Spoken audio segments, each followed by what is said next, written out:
우리 주님께서 주신 말씀을 받들어 우리 선포하면서 읽도록 하겠습니다. 앞에 보이시죠? 다 같이요.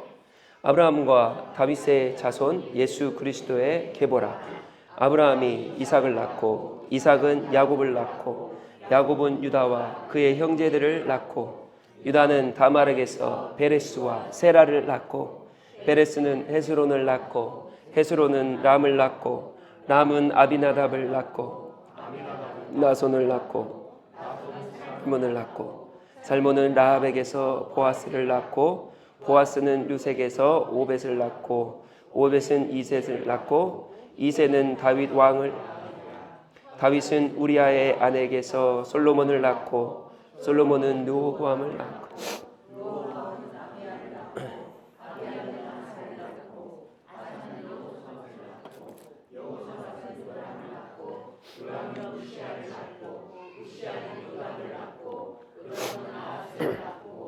아스는 히스기야를 낳고 히스기야는 므낫세를 낳고 므낫세는 아못을 낳고 아몬은 요시야를 낳고 바벨론으로 사로잡혀 갈 때에 요시야는 여고냐와 그의 형제들을 낳으니라.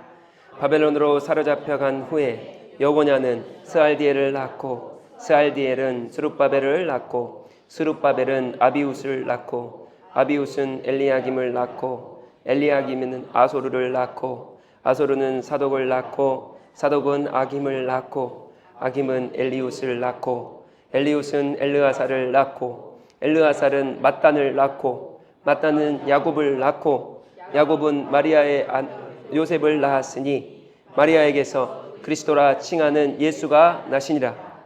그런즉 모든 대수가 아브라함부터 다윗까지 14대요 다윗부터 바벨론으로 사로잡혀 갈 때까지 14대요 바벨론으로 사로잡혀 간 후부터 그리스도까지 14대더라. 아멘. 네, 흔치 않은 구절이 나왔습니다. 그리고 제가 이렇게 구절을 많이 안 잡잖아요.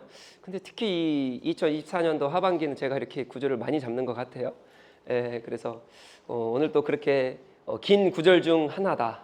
그리고 흔치 않은 구절 중 하나인데 도대체 이제 무엇을 오늘 제가 그 유인물 뒤에 갖다 드렸는데 저기 보시고 이 PPT가 헷갈리실까봐 제가 유인물까지 같이 갖다 드렸어요. 자, 제가 유인물을 드렸을 때는 이유가 있겠죠? 왜 그럴까요? 굉장히 오늘 복잡하다, 할 게 많다. 제가 앞뒤로 드렸는데, 네, 그래서 자 우리 옆 사람에게 인사합시다. 잘 오셨습니다. 오늘 할 게 많은데 굉장히 잘 오셨습니다. 네, 너무 잘 오셨습니다. 네, 오늘 정말 잘 오셨어요. 잘 오셨고 제가 이제 저의 이제 설교를 아시겠지만 제가 설교를 연달아서 쭉 하잖아요. 하다 보니까 하나를 듣지 않으면 그 다음 게 이해가 안 됩니다. 그 전 거를 안 들으면 그 다음 게 물론 뭐 이해가 다들 여기 계신 분들은 이렇게 똑똑하셔서 다들 이해를 하시겠지만 그죠? 전혀 안 똑똑하신가요? 또 이해를 하시겠지만 그래도 오늘은 반드시 들으셔야 되고 오늘을 듣지 않으시면 다음 주, 그 다음 주 뭐 계속적으로 고난의 연속입니다. 그래서 오늘을 반드시 이해를 하셔야 되고 근데 오늘 또한 우리가 십자가를 지고 고난의 언덕을 오늘도 고난의 연속에 이 시간을 좀 보내셔야 될 거예요. 혹시 사회 좋아하시는 분, 역사 좋아하시는 분 있으십니까? 요즘 우리 다들 아시겠지만 우리 역사, 사회가 우리 교육 수능에서 빠졌다는 소리를 들었습니다. 필수 과목이 아니래요. 선택 과목이래요. 역사가 빠진 나라는 이거 큰일 나는 나라인데 그래서 참 마음이 안타까워요. 그래서 우리 지금 정부가 우리 의료계 건들고 있죠. 교육계 건들고 있죠. 지금 다 이거 건들고 있잖아요. 큰일 났어요. 기도하셔야 돼요. 제가 옆으로 세서 죄송합니다. 그래서 역사를 잃어버린 나라는 미래가 없다. 다들 아시잖아요. 그러니까 우리 성경도 역사 이거를 딱 붙잡고 계셔야 되는데 이게 굉장히 어려워요. 힘듭니다. 그래서 오늘 제가 예고를 먼저 해드리면 굉장히 어렵겠다. 그래서 오늘 처음 오신 분들은 도대체 저 목사가 오늘 어떤 설교를 하나 굉장히 혼란스러우실 수도 있으시겠지만 딱 들어보시면 아 성경이 이거구나 딱 이제 이해를 하실 거예요. 자, 제가 사복음서를 들어간다라고 말씀드렸습니다. 이 사복음서를 이해하려면 어떤 걸 이해해야 될까요? 오늘 이 사복음서 중에서도 위치상 맨 앞에 있는 마태복음 1장 1절부터 17절 근데 하필 마태복음이 뭐로 시작합니까? 우리가 싫어하는 족보로 시작해요. 뭐 내용도 아니고 스토리도 아니고 사람이 나와가지고 막 누구가 누구를 낳아가지고 14대 뭐 바벨론 뭐 쭉 하면서, 그러니까 우리가 별로 안 좋아한단 말이에요. 안 좋아하는데 이 마태는 이 안 좋아하는 것을 가장 중요하기 때문에 맨 앞에 딱 뒀겠죠. 그러니까 읽는 사람 보고 이것부터 읽어라. 그게 뭐예요? 족보. 마태는 이 족보를 앞에 뒀는데, 이 사복음서를 마태복음을 들어가기 전에 이해를 하기 위해서는 무엇을 이해해야 되냐면 중간기를 이해해야 됩니다. 중간기가 뭔지 아세요? 중간기 들어보셨나요? 안 들어보신 분도 많을 거예요. 왜냐하면 우리 목사님들이 이거 설교를 잘 안 하세요.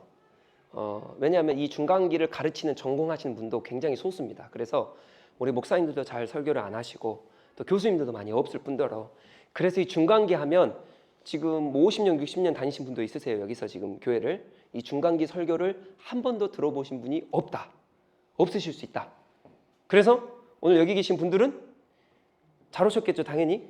예, 그 50년 동안 들어보지 않는 설교를 지금 오늘 들으시는 거예요, 이 중간기. 예, 그러나 다시 한번 말씀드립니다. 굉장히 어렵다. 정신 바짝 차리지 않으면 막 졸다가 끝나버리는 그런 경우가 있습니다. 그렇기 때문에 이 중간기를 이해하셔야 되는데, 자, 이 중간기, 마태복음의 시작이 족보잖아요. 이 족보를 이해하려면 이 중간기를 이 사복음서를 이해하려면 중간기를 넘어가야 되는데, 왜 이해를 해야 되냐?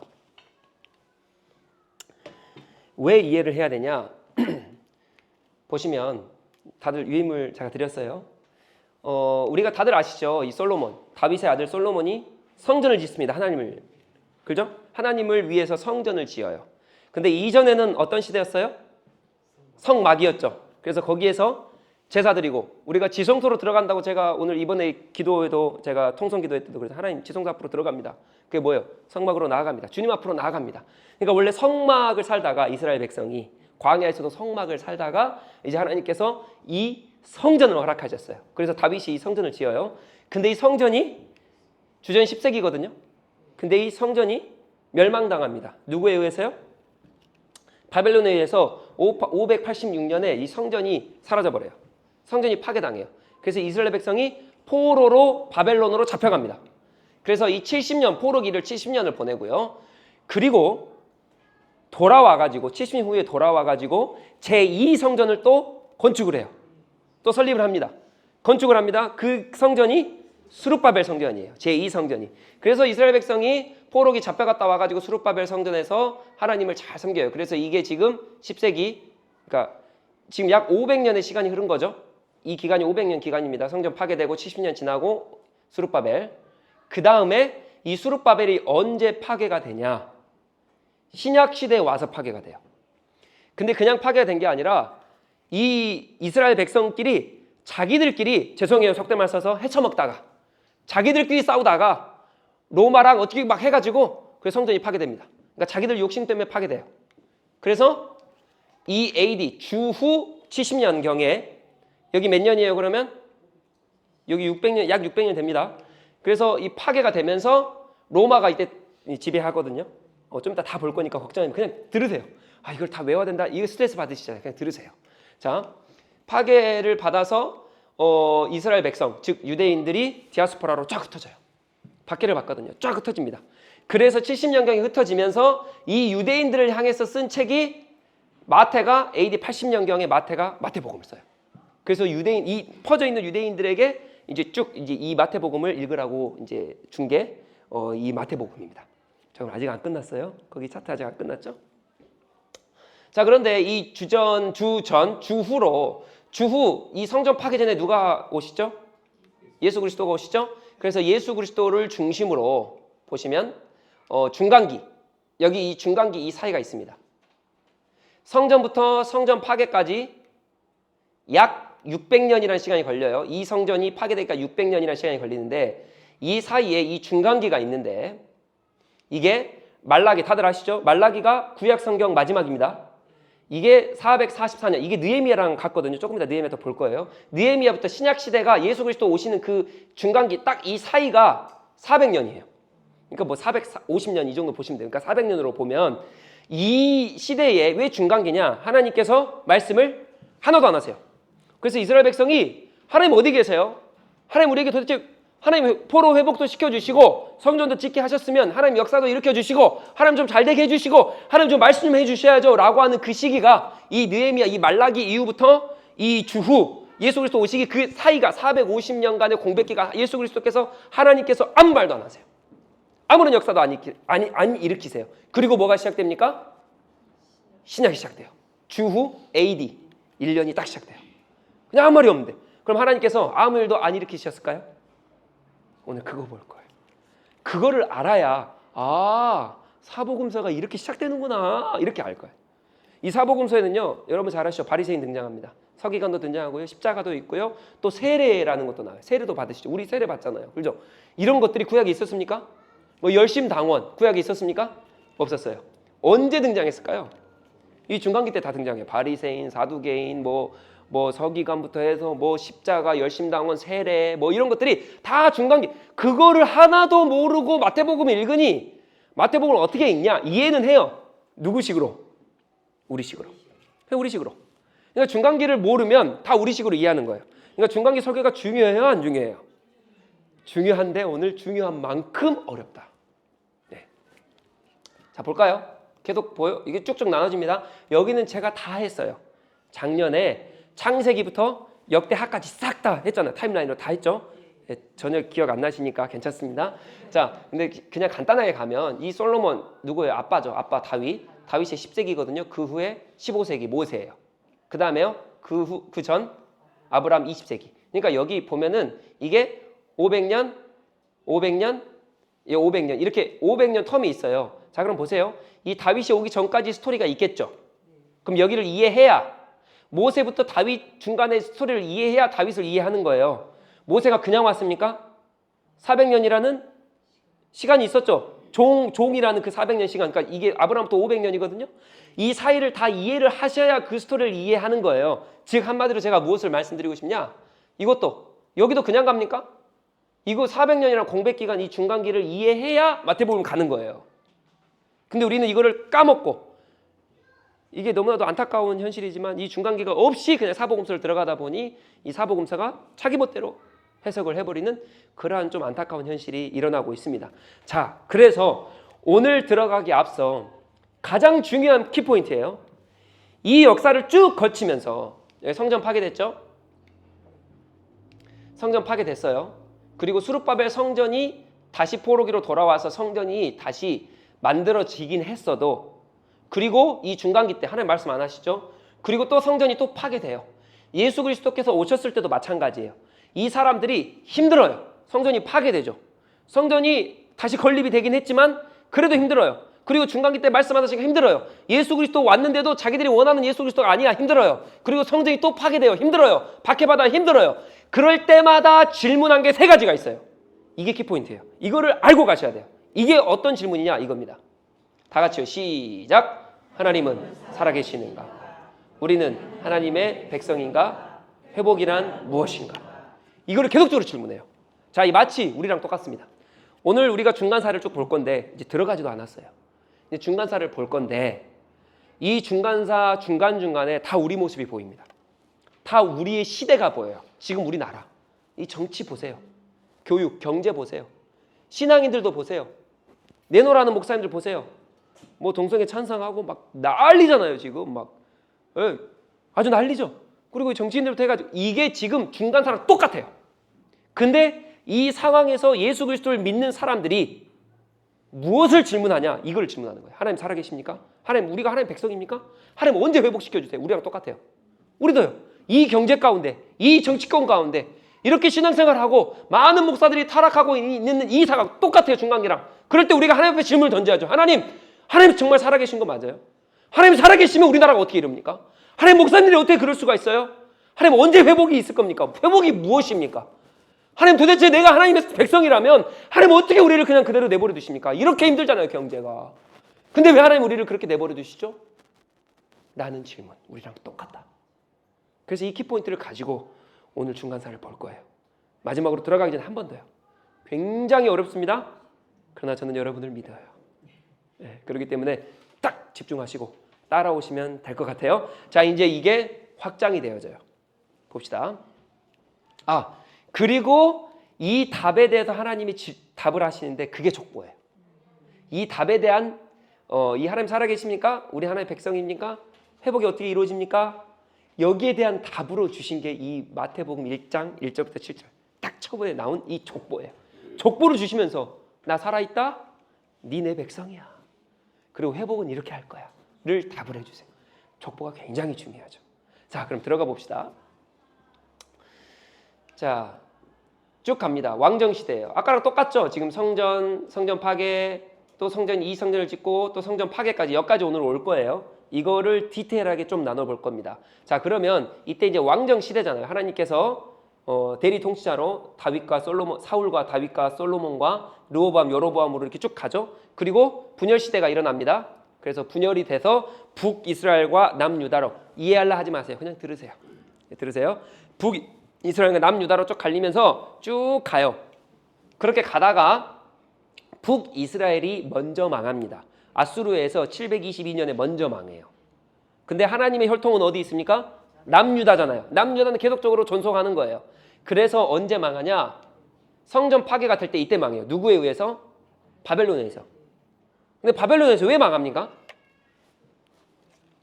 왜 망해요? 하나님께서 모세 때부터 아브라함 때부터 뭐를 원하세요? 내 율법 지켜라. 내 말씀대로 해라. 모세오경 내가 준 율법 10계명 그거 그대로 지켜라. 그 조항 그대로 지켜야 돼. 내가 율법 준 613개 그대로 지켜야 돼. 말씀대로 살아야 돼 라고 하는데 이스라엘 백성이 말씀대로 삽니까? 안 살아요. 계속 떠나요. 그러니까 하나님께서 계속 돌이키시고 또 채찍질 하시고 채찍질 하시다가 도저히 안 돼가지고 바벨론이라는 대강국을 들어서가지고 어떻게 해요? 이스라엘 백성을 팔아넘겨버리세요. 자, 그럼 보세요. 여기 보시면 이제 왕정시대 오고 분열시대 오고 바벨론이라는 나라 등장하고 또 페르시아라는 나라 등장해요. 그리고 그리스라는 헬레니즘의 나라가 등장을 하고 또 로마가 통치를 해요. 여기까지 올 거거든요. 그러니까 이스라엘이란 나라는 계속적으로 뭐예요? 침공당하고 침략당하고 약탈당하고 팔려갔다가 돌아왔다가 막 속국이 됐다가 이런 역사의 연속이라고요. 그런 아픔을 가진 나라예요. 우리나라도 마찬가지잖아요. 그런 아픔이 있잖아요. 그런 가운데 예수님이 오신 거예요. 그러니까 약탈당했다가 혼났다가 팔려갔다가 속국이 되었다가 자유가 없는 그런 정말 정치가 다 말아먹고 정말 아무것도 없는 경제가 어디가 있어요. 경제가 막 밑바닥인 그런 상황에서 누가 왔다고요? 예수 그리스도 오신 거예요. 그런 상황에서 사복음서를 봐야겠죠? 네. 자, 이렇게 우상 숭배 때문에 하나님 말씀을 안 들어요. 그래서 하나님께서 바벨론을 들어서 포로로 잡아가게 하세요. 이스라엘 백성을 잡아가게 하십니다. 근데 잘 아셔야 될 게 그냥 처음부터 다 잡혀간 게 아니에요. 처음에 605년에 1차 침공이 먼저 있습니다. 이때 잡아간 사람이 다니엘을 포함해서 이스라엘 백성을 잡아가요. 이때 다니엘이 잡아갑니다. 다니엘 잘 아시죠? 사자굴도 들어갔다가 불속에도 들어갔다가 풀무불에도 살아나온 다니엘이 누구예요? 그 다니엘. 그 다니엘과 세 친구 다들 아시죠? 그 다니엘이 여기서 잡혀가요. 1차 때. 그리고요 2차 때 에스겔이 잡혀갑니다. 여러분 에스겔 아시죠? 에스겔 환상. 마른 뼈의 환상. 그죠? 뼈와 뼈 말기들이 붙어가지고 살이 붙고 근육이 붙어가지고 하나님께서 살려주시는 그 환상을 본 게 누구예요? 에스겔. 이때 에스겔이 2차 침공 때 597년에 바벨론에게 포로로 잡혀갑니다. 그 다음에요 세 번째 때 에레미야. 다들 에레미야 선지자 아시죠? 이때 3차 침공이 일어나서 바벨론이 성전이 파괴되면서 바벨론으로부터 파괴돼요. 그러면서 3차 침공까지 일어나면서 이스라엘 백성이 잡혀가기 시작해요.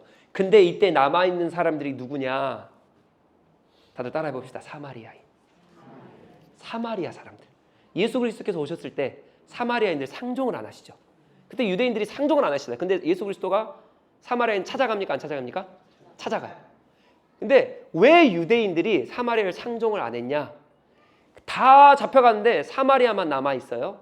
근데 이 사마리아인들이 나중에 포로 기한을 했을 때 성전 재건을 못하도록 누가 방해하냐? 사마리아인들이 방해를 해요. 그래서 사마리아인들이 싫어하는 거예요.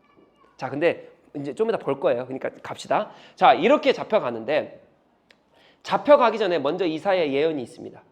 예언을 통해서 너희들 말 안 들면은 예언자잖아요. 그렇죠? 말 안 들면은 잡혀갈 거야. 근데 어떻게 하신다? 그걸로 끝나지 않아요. 너 말 안 들면 혼날 거야. 그걸로 끝나지 않아요. 뭐예요? 돌아올 거야. 다시 돌아올 거야. 그리고 예레미야도 꿈을 거예요. 예레미야가 여기 잡혀가잖아요. 지금 3차 신경 때. 근데 예레미야 잡혀가기 전에 하나님께서 환상으로 또 보여주십니다. 하나님 말씀하세요. 잡혀갈 거야. 그런데 몇 년이에요? 70년이야. 70년. 이 70년을 다 본 사람이 누구예요? 다니엘. 다니엘은 처음부터 잡혀가잖아요. 돌아올 때까지 다니엘이 70년 동안 다 봐요. 그리고 다니엘이 또 뭐예요? 환상을. 그래서 다니엘서 보면 환상 끝까지 다 나와요. 다니엘서가. 그죠? 또 에스겔도 어떠합니까? 에스겔도 환상을 보잖아요. 마른 뼈가 살아나는 그 환상. 그래서 회복될 거야. 회복될 거야. 이사야를 통해서도 에레미야를 통해서도 다니엘을 통해서도 하박국을 통해서도 선지자들을 다 통해서도 뭐예요? 너희가 잡혀가지만 어떻게 해요? 회복될 거야를 이미 약속해서 보내주세요. 근데 생각해보세요. 회복될 거야 약속을 받았어요. 그럼에도 불구하고 바벨론으로 잡혀가 있는 사람들은요. 여러분 70년이 괜한 70년입니까? 우리 70년 되면 살릴 사람 다 죽을 거예요. 그죠? 여기 살아있는 사람 누가 있을까요? 그러니까 뭐예요? 이 70년 이 기간이 짧은 기간이 아니라고요. 그러니까 너무나도 긴 세월을 보내고 있는데 하나님이 약속해 주신 그 약속을 언제까지 붙들고 있어야 돼요. 그러니까 이 사람들이 어떤 생각이 드냐. 하나님 너무 힘들어요. 하나님 약속해 주셨는데 하나님 진짜 회복 일어납니까? 라고 하면서 질문 던진 게 뭐예요? 이 질문, 똑같은 질문. 하나님 진짜 살아계십니까? 하나님 내가 하나님 백성 맞아요? 하나님 회복시켜 주시는데 회복은 언제 되는 거예요? 에레미야를 통해서 이사야를 통해서 다니엘을 통해서 에스겔을 통해서 환상 보여주셨잖아요. 언제 돼요? 이 질문을 계속 던지는 거예요. 자, 그런데 마침내 이 바벨론 제국을 몰아내고 페르시아라는 제국이 등장을 딱 해요. 그래서 예언대로 이사야의 예언과 에레미야의 예언대로 고레스라는 왕이 등장을 해서 539년도에 고레스 칙령이 발표가 됩니다. 그래서 이스라엘 백성 본국으로 돌아가라. 그래서 이때 몇 년이에요? 70년이나. 그죠? 70년 생활을 하고 이제 돌아가기 시작해요. 자, 돌아가기 시작하는데 그냥 돌아가는 게 아니에요. 첫 번째 1차 귀환이 있습니다. 1차 포로 귀환이 먼저 있어요. 이때 수룹바벨 총독. 그죠? 여기서 예수와 여기서 저희가 작년에 학계 다들 배우셨죠? 학계. 저희랑 오후 성경 공부했잖아요. 학계 때 이때 활동했던 선지자가 학계예요. 학계. 그래서 수룹바벨과 여호수아랑 함께 학계 선지자가 옆에서 말씀으로 너희들 그러면 안 돼. 그리고 수룹바벨은 총독으로서 최고의 수장이죠. 우리로 말하면 대통령. 최고의 수장으로서 이스라엘 백성을 이끌고 갑니다.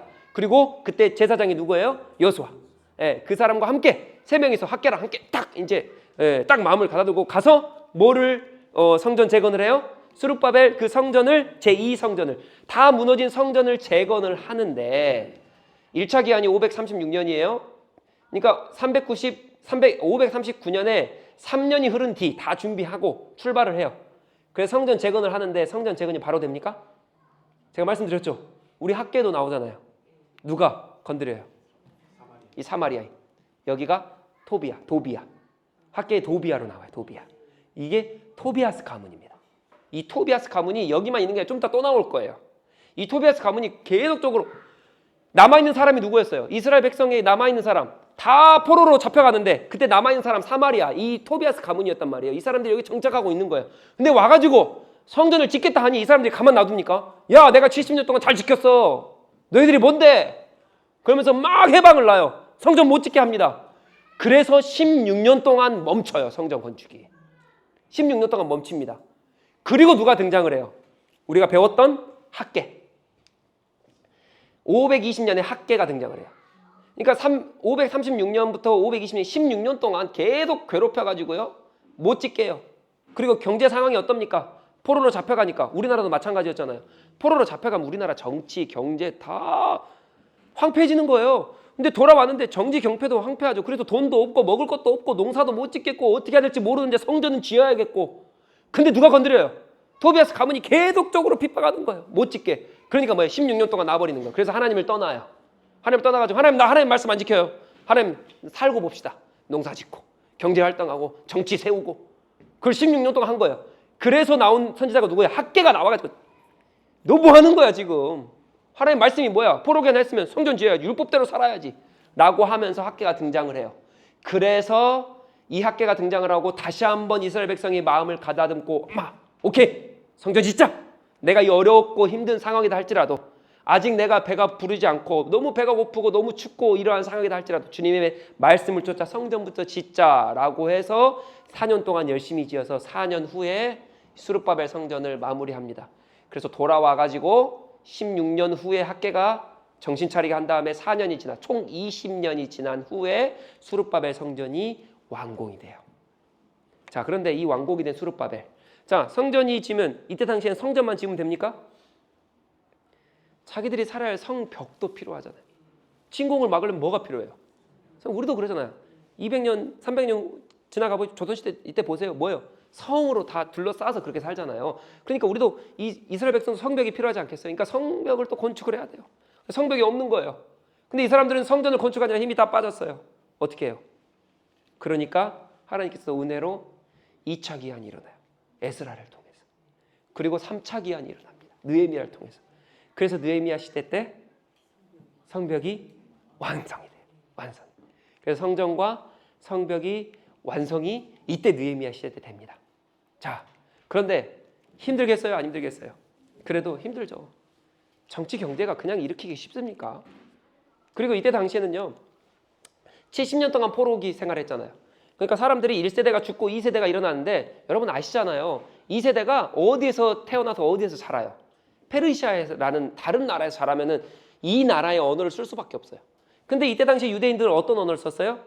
히브리어. 히브리의 본국 언어를 썼는데, 그러니까 히브리어로 말씀을 보고 율법을 지켰어요. 율법을 읽고 낭독하고.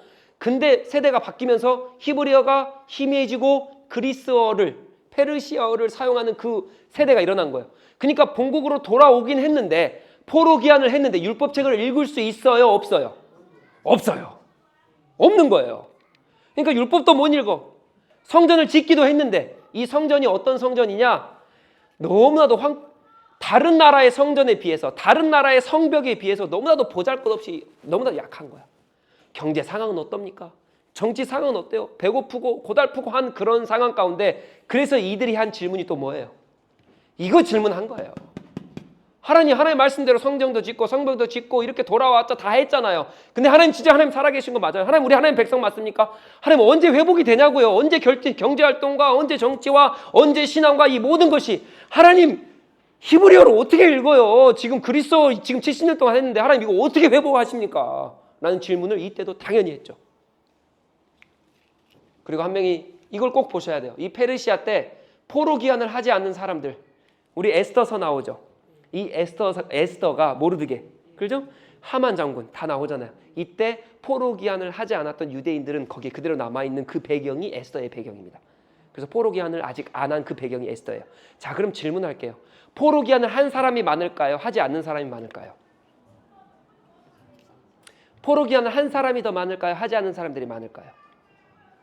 포로 기한을 하지 않은 사람이 훨씬 많았어요. 왜냐? 포로 기한 하면 힘들거든요. 정치, 경제 활동. 보세요. 우리 6.25 전쟁 끝나고 나서 우리가 미국에 있다 가정합시다. 페르시아는 미국과 같은 종족, 이 민족이잖아요.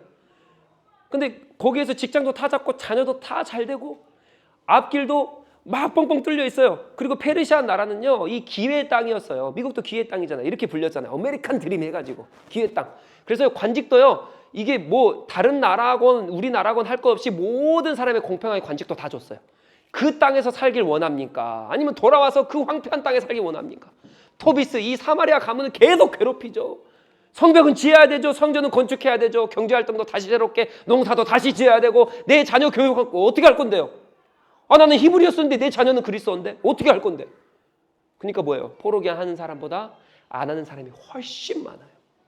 그때 또 질문하는 거죠. 하나님, 포로 기한 하는 사람들이 이렇게 말하는 거야. 하나님, 내가 하나님 말씀조차 그렇게 힘든데도 포로 기한 했잖아요. 그렇게 힘든데도 성전 건축하고 성벽 건축했잖아요. 근데 왜 회복이 안 돼요? 또 질문하는 거예요. 하나님 살아계십니까? 내가 하나님 백성 맞아요? 또 질문하는 거예요. 누구랑 같아요? 우리 똑같잖아. 우리. 하나님 백성으로 내가 하나님 말씀 붙들고 지금 이 시대를 살아가잖아요. 하나님 말씀으로 이렇게 살아가잖아요. 우리가 하나님 말씀 어겨가면서 하십니까? 하나님 말씀대로 어떻게든 몸부림치면서 살아가시려고 노력하잖아요. 그런데 왜 나보다 포로 기한하지 않은 그 사람들, 왜 나보다 안 믿는 그 사람들이 더 잘 되냐고요. 우리 시대랑 똑같잖아요. 왜 나보다 그 사람들이 더 떵떵거리면서 더 화려하게 사냐고요. 도대체 하나님 말씀이 어디 있냐고요. 도대체 하나님 말씀 언제 이루어지냐고. 내가 하나님 자녀, 하나님 백성 맞냐고요. 우리랑 똑같은 질문을 하는 거예요.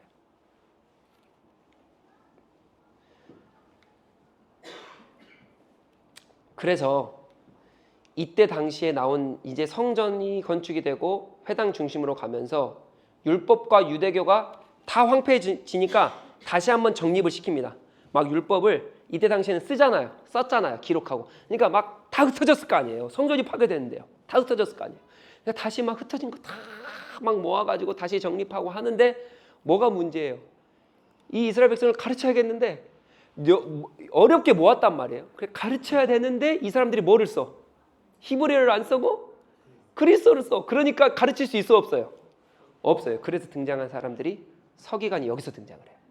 서기관에 등장해서 다시 한번 율법을 정립을 하고 언어를 어떻게 가르쳐야 될지 막 이렇게 여기서 막 등장을 합니다. 그래서 성전 중심, 회당 중심이 되면서 다시 율법과 이런 것들을 다시 한번 확립하고 서기관들이 등장해서 다시 한번 어떻게 가르쳐야 될지, 어떻게 보관해야 되고 어떻게 해야 될지를 고민하는 시기가 이런 시기로 끝나는 게 성경입니다.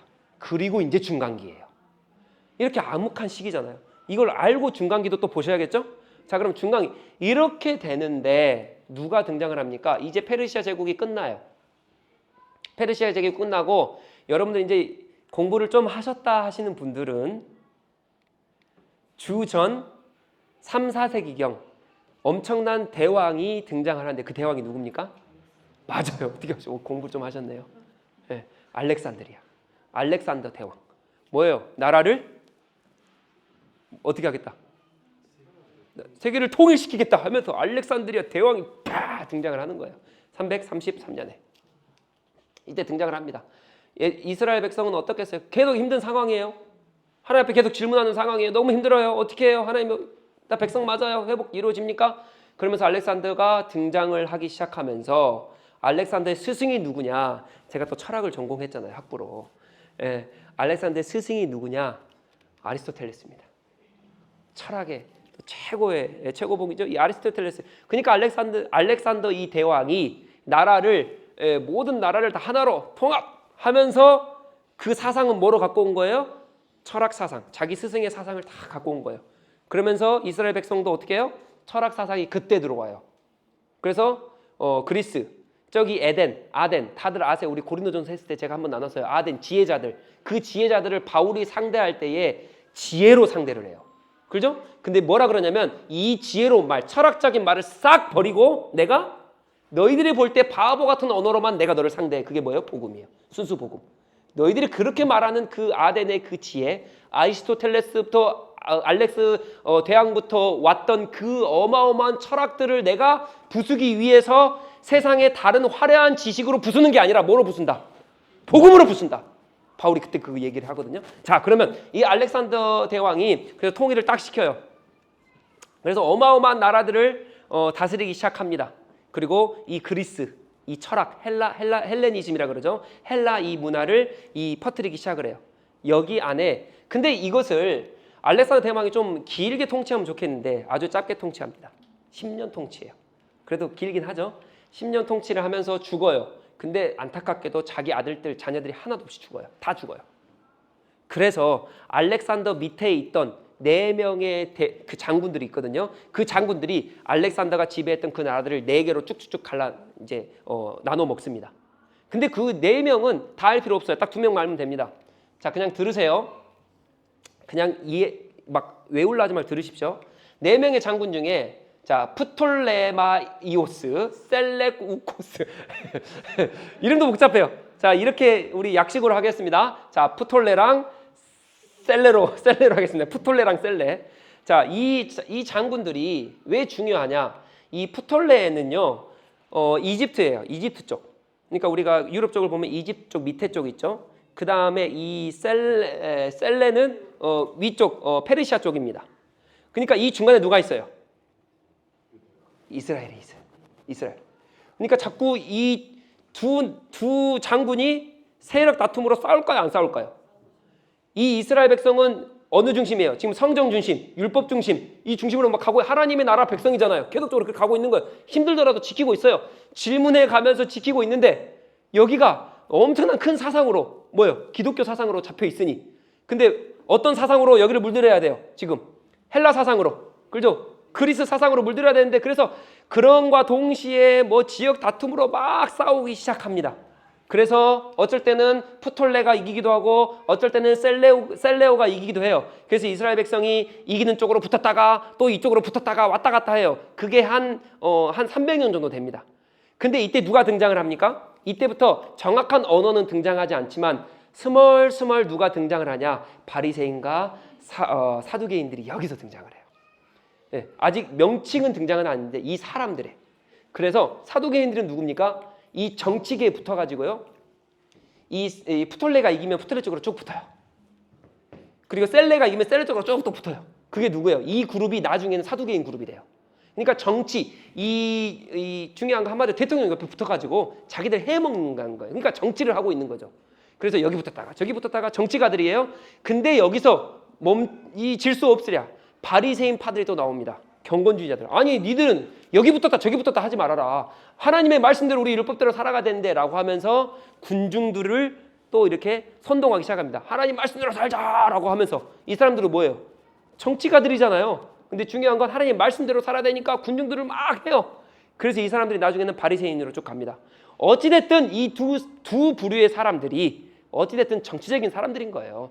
정치 권력에 붙어서 먹고 사람들을 또 선동해서 막 이끄는 이 사람들 나중에는 좀 더 볼 거예요. 사두개인들과 바리새인들 나오거든요. 그래서 막 이렇게 싸워요. 근데 이 프톨레가 굉장한 장군인데 이 사람이 이집트에 있다 그랬잖아요. 밑에 남쪽에 이 이집트에서 알렉산드리아라는 지역이 있습니다. 누가 기억이 납니까? 알렉산더 대왕. 그 대왕의 지역이 이 프톨레 지역에 있었어요. 이 프톨레 지역에 여기가 세계에서 제일 큰 도서관이 있었고요. 이 도서관이 어떤 목적으로 지었냐? 모든 책을 그리스어로 다 번역한다. 그리스어로 다 번역을 한다. 왜? 철학 사상으로 모든 제국을 다 통치해야 되거든요. 그러니까 그리스어로 다 번역을 해가지고 이 어마어마한 도서관에 딱 이렇게 해놓은 거예요. 그 중에 하나가 성경이에요. 성경. 그러니까 이때 뭐예요?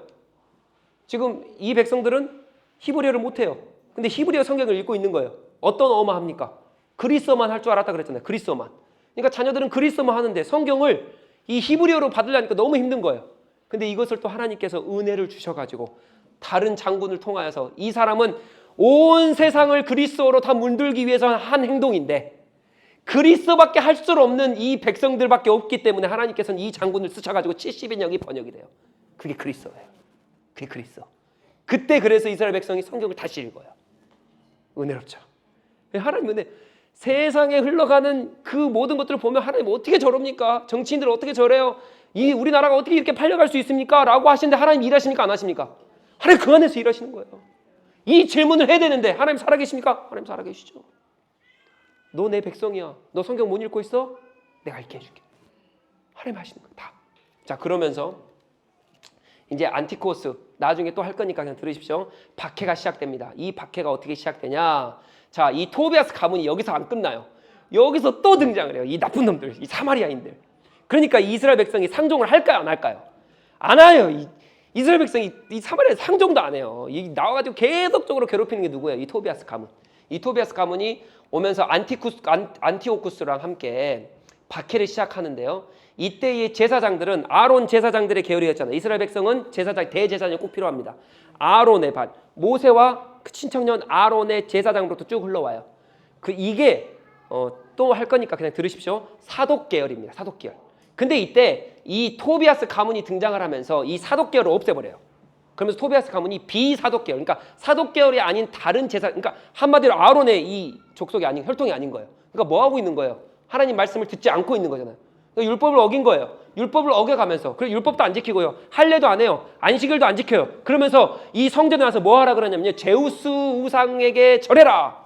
제우스 신에게 절해라. 라고 말을 하는 거예요. 율법 지키지 마. 안 돼. 너희들 큰일 나. 그래서 박해가 막 시작돼요. 안 지키는 사람들, 제우스 신에게 절하지 않는 사람들 뭐예요? 박해가 막 시작이 되는 거예요. 율법을 지키는 사람들 데려다가 막 때리고 구타하고 감옥에 쳐놓고 막 그러는 일들이 박해가 시작되는 거예요.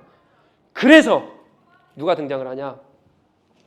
이 마따디아 제사장 아십니까? 이 마따디아 제사장이 칼을 뽑아 들고 가가지고 죽여버려요.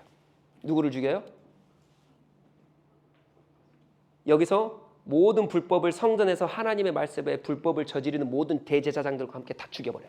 그러면서 전쟁을 일으켜요. 마따디아의 5명의 아들과 함께 전쟁을 일으켜가지고 이 박해를 하고 하나님의 성전을 더럽히고 우상 숭배로 가득 차 있던 이 모든 사람들을 전쟁으로 이깁니다. 나중에 제가 다 설명할 때 그냥 넘어갈게요. 이 전쟁이 그래서 마카비 전쟁입니다. 제가 지난주에 말씀드렸어요. 요한복음에 나오는 절기 하나 뭐예요?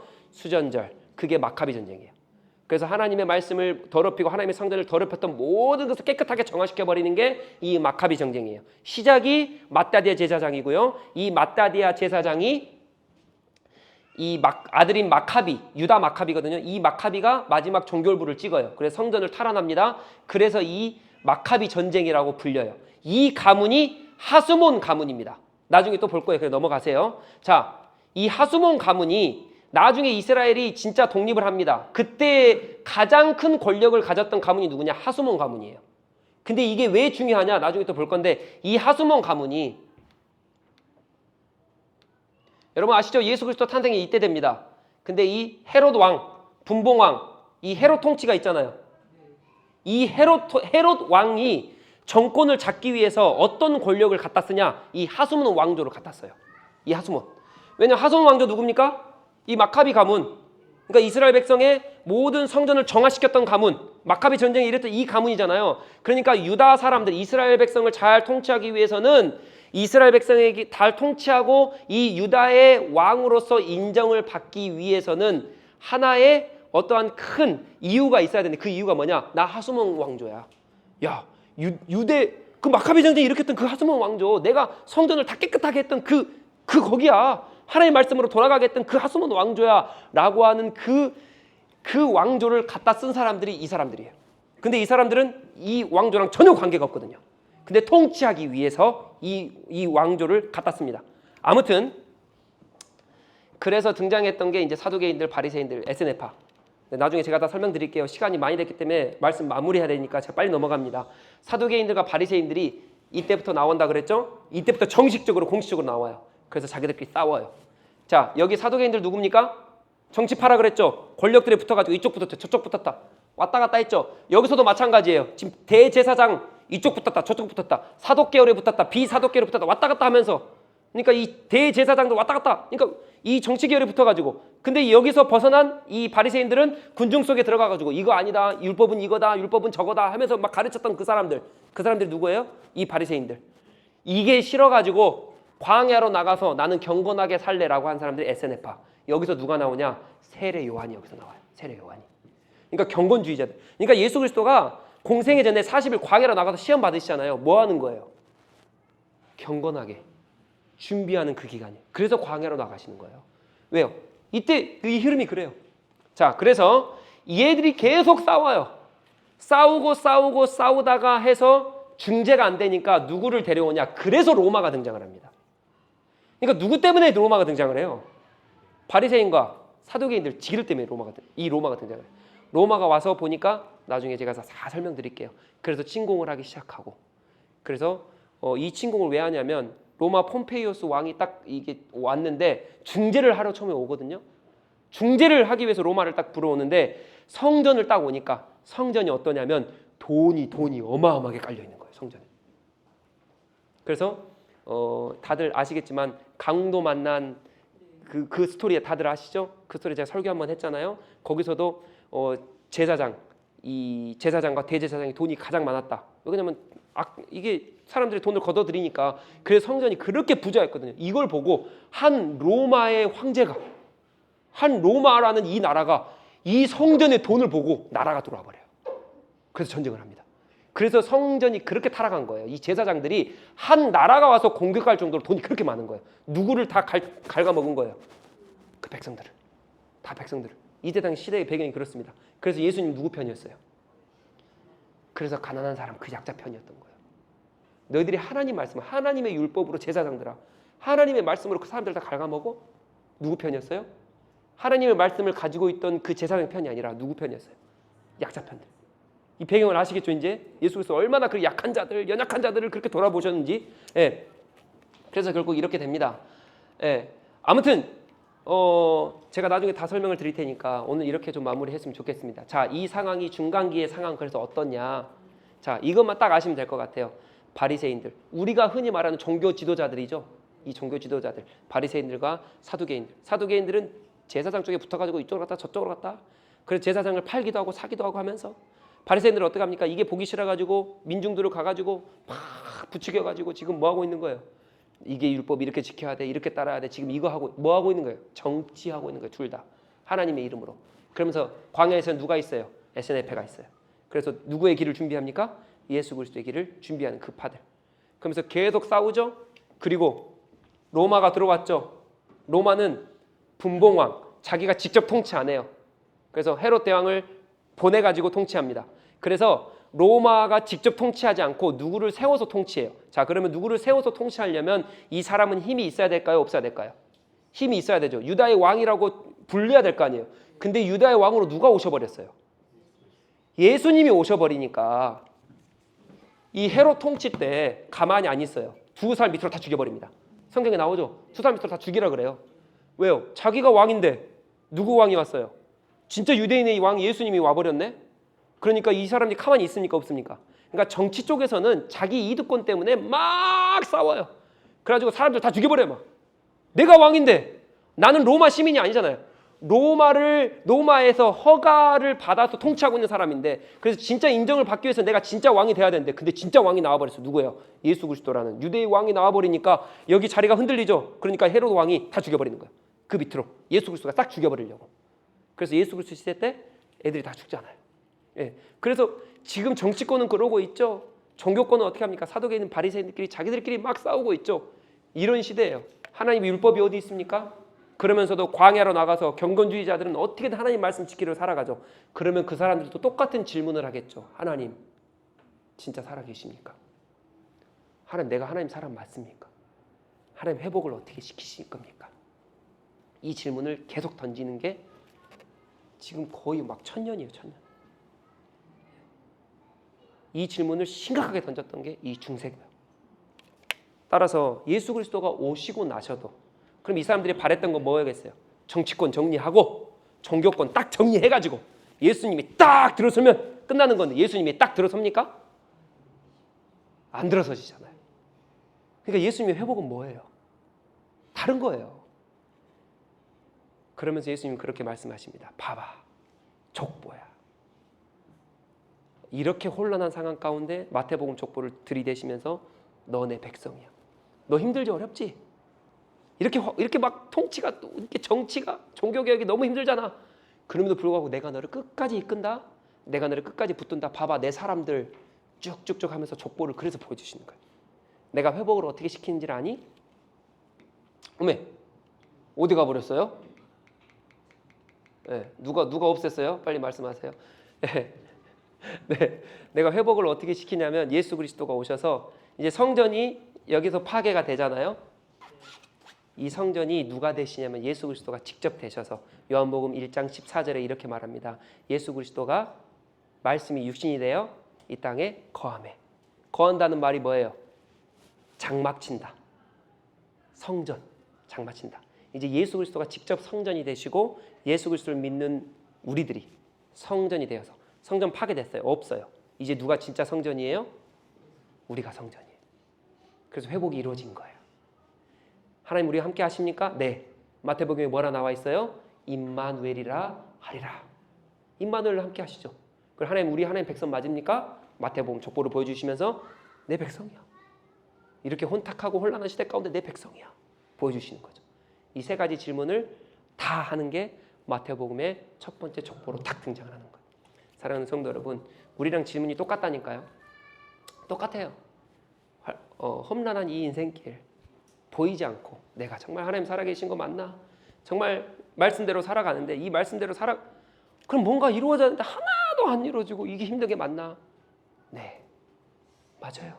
하나님 일하고 계시고 하나님 우리 아직도 계속적으로 하나님 우리 아버지 되시고 또 하나님은 회복을 이뤄가시고 나가는 것을 마음에 꼭 품으시고 그렇게 살아가시는 우리 모든 성도님 되길 축복합니다. 기도하겠습니다. 하나님 감사합니다. 말씀 주셔서 감사합니다.